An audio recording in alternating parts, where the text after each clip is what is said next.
वर्षानुवर्षे ज्या प्रश्नासंदर्भात गेळेवासी संघर्ष करत होतो तो कबुलातदार गावकार जमीन प्रश्न सुटलाय। महायुती सरकारनं हा प्रश्न मार्गी लावलाय। गेळे कबुलातदार महाराष्ट्र शासनाच्या जमिनीचं वाटप आणि पोट हिस्सा मोजणीच्या कागदपत्रांचं वाटप सावंतवाडी येथील बॅरिस्टर नाथपाई सभागृहात झालं।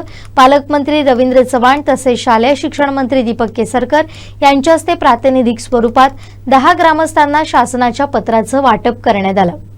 शिक्षण मंत्री दीपक केसरकर, पालकमंत्री रवींद्र चव्हाण यांनी मुख्यमंत्री, उपमुख्यमंत्री आणि महसूल मंत्र्यांचे विशेष आभार व्यक्त केले। मंत्र्यांच्या हस्ते प्रातिनिधिक स्वरूपात जमिनीचं वाटप, पोट हिस्सा मोजणीच्या कागदपत्रांचं वाटप करण्यात आलं।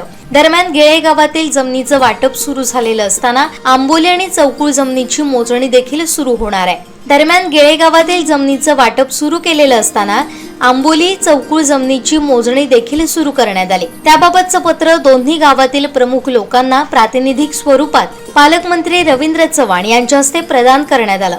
याबद्दल गेळेवासियांनी दोन्ही मंत्र्यांचे आभार मानले। पालकमंत्री रवींद्र चव्हाण, शालेय शिक्षण मंत्री दीपक केसरकर आणि सावंतवाडीचे युवराज लखमराजे भोसले यांचं शाल, श्रीफळ, पुष्पगुच्छ देऊन गेळेवासियांनी ऋण व्यक्त केले। तसेच आंबोली चौकुळवासियांनी देखील आभार मानले। आमचे दिवसभरातले सर्व अपडेट्स, ताज्या घडामोडी आणि थेट लाईव्ह पाहण्यासाठी सबस्क्राइब करा, लाईक करा कोकणचं नंबर 1 महा चॅनल कोकण 7 लाईव्हचं YouTube चॅनल।